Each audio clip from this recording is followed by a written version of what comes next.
Μπράβο, Ρώσα, αν και δεν είχα βάλει καμία τελεία, δεν βοήθηκες καθόλου.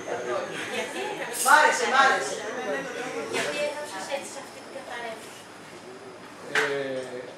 Η γλώσσα και το ύφος αυτού του βιβλίου είναι τελείως διαφορετικά από όλα αυτά τα βιβλία. Και από τη μία είναι, όπως προείπα, όσο γράφεις, τόσο πιο δύσκολο είναι να ξαναγράψεις, αν δεν θες να επαναλαμβάνεσαι και θες να πειραματίζεσαι σε μεθόδους και σε τεχνικές. Απ' την άλλη, επειδή ήθελα επειδή υπήρχε το πρόβλημα, το βασικό πρόβλημα να γίνει το βιβλίο στρατευμένο και διδακτικό, θα έπρεπε να χρησιμοποιηθεί, και έτσι μου βγήκε, μια γλώσσα και ένα ύφος τελείως αποστασιοποιημένο και τελείως μακριά, έτσι, από περιγραφικά. Και ίσως με αυτή τη λεπτή ηρωνία που έχει αυτή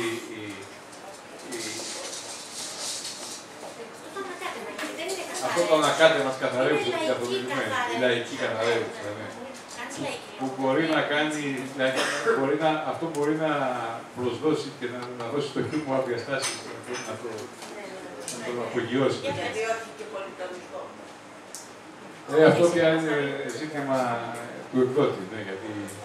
Δεν θα σου παρέσει κάτι για να σου έρθει το πολυτονικό, αλλά για το εσύ που ξέρεις ότι κάνεις λαϊκή λογοτεχνία. Λαϊκή λογοτεχνία. Ναι, δεν ξοδεύεις τα αφηγηματικά σου χαρίσματα. Αυτό το ξοδεύεις τα αφηγηματικά σου. Ναι, με άλλους πολύ, γιατί...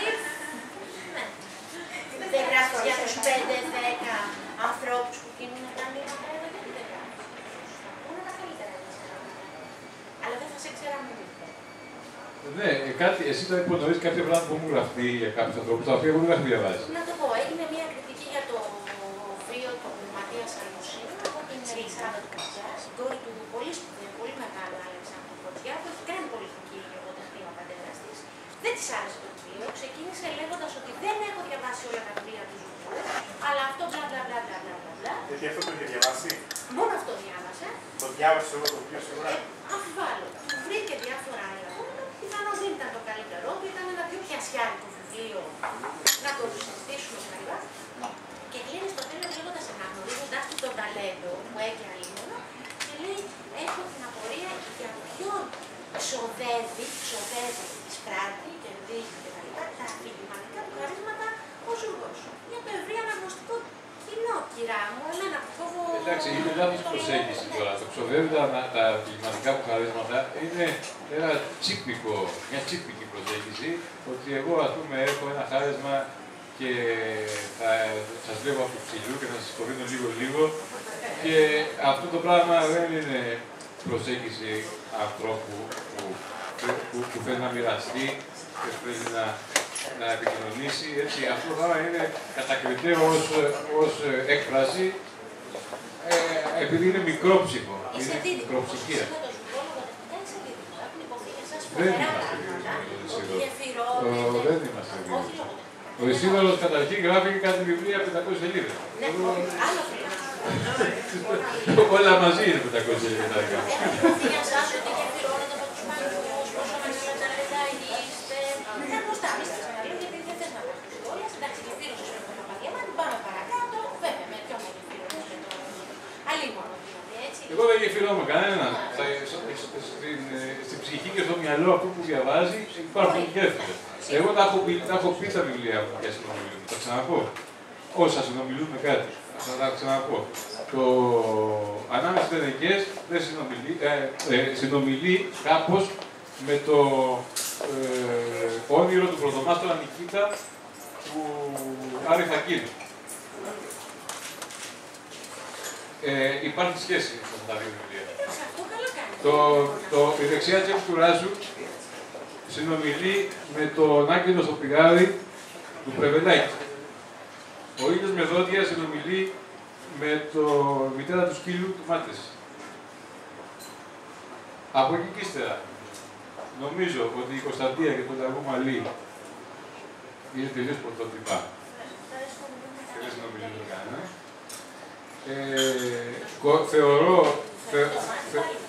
Θεωρώ μια κορύφωση της πορείας μου στο Ντραγού Μαλί, μία μικρή έτσι καμπή κοιλιά με τα βιβλία του Μη Πετινού και Θεού Μάτι, πως είναι κατώτερα από τα προηγούμενα. Δηλαδή, θεωρώ την πορεία μου ανάμεσα στις ειδικές, λίγο πιο πάνω η Δεξιά του Δάσου, λίγο πιο πάνω η Αγίες Μεδότια, λίγο πιο πάνω η Άδος Κωνσταντία, λίγο πιο πάνω το Ντραγού Μαλί, λίγο πιο κάτω το Ζουμί του Πετινού, λίγο πιο κάτω το Θεού το Μάτι και πολύ πιο πάνω το Ζαντή Στεφάνου. Τώρα θα μαλώσουμε. Δεν σου άρεσε το πρώτο. Δεν σου άρεσε. Σου λέω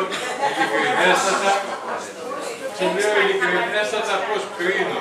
Τα βιβλία μου αρέσουν. Αν δεν μ' άρεσαν, δεν τα εξαίρετα. Γιατί δεν κοροϊδεύω τον αναγνώστη. Είναι τίμια βιβλία που όλα έχουν το μήνυμά τους, όλα έχουν την ευρηματικότητά τους, όλα έχουν κάτι να σου πούν.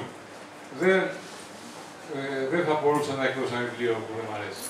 Απλά, αν το δω με εξωτερική ματιά, αντικειμενικά ψύχραιμα και μου ζητήσεις να τα κατατάξω σε μια κλίμακα, θα κατατάσσω με αυτόν τον τρόπο που σου είπα. Ναι, προσωπική μου άποψη. Εσύ έχεις άλλη. Εγώ θα πάρω το βιβλίο σου και θα το κάνω ό,τι θέλω, έτσι. Αλλά... Ναι. Αλλά αυτό που από τα βιβλία που έχω επηρεαστεί και που έχουν συνομιλήσει τα δικά βιβλία, αυτά είναι, θα σας είπα. Άλλο θέλω να σου πω ότι εσύ λοιπόν και ο Ζουρκός κάνετε μια λογοτεχνία πάρα πολύ μεγάλη, πολύ χαρισματική, είναι υποθεί πολύ καλά και από πολύ σοβαρούς και καλούς ανθρώπους εσάς, όλα αυτά που έχουν υποθεί και συμβαίνει και να πουλάτε. Είστε ευπόροι. Αυτό μπορείτε να ενοχλεί. Γιατί συνδυάζεις πράγματα που κανονικά υποτίθεται δεν ταιριάζουν. Γι' αυτό σε ρώτησα, κάνεις μια λαϊκή λογοτεχνία για όλο τον κόσμο. Αυτός δεν τους ενδιαφέρει. Εμένα με ενδιαφέρει να πω κάποιες ιστορίες που γουστάρω να τις πω και που την ώρα που τις λέω συγκινούμε, ρηγώ, γελώ.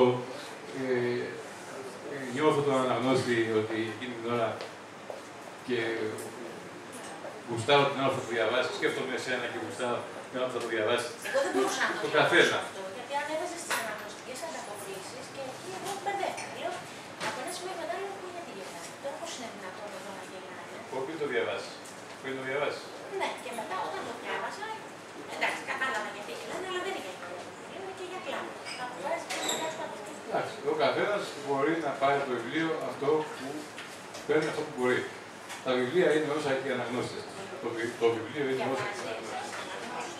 Εγώ είμαι επιλεκτικός αναγνώστης. Πολύ λίγα πράγματα έχω διαβάσει και έχω πάρα πολλά βιβλία, αλλά έχω αφήσει πάρα πολλά αδιάβαστα και όταν πιάσω ένα βιβλίο και δεν μπορώ να το διαβάσω, το αφήνω, δεν έχω καμία τύψη. Τι να κάνεις, μια ζωή έχουμε. Είναι μια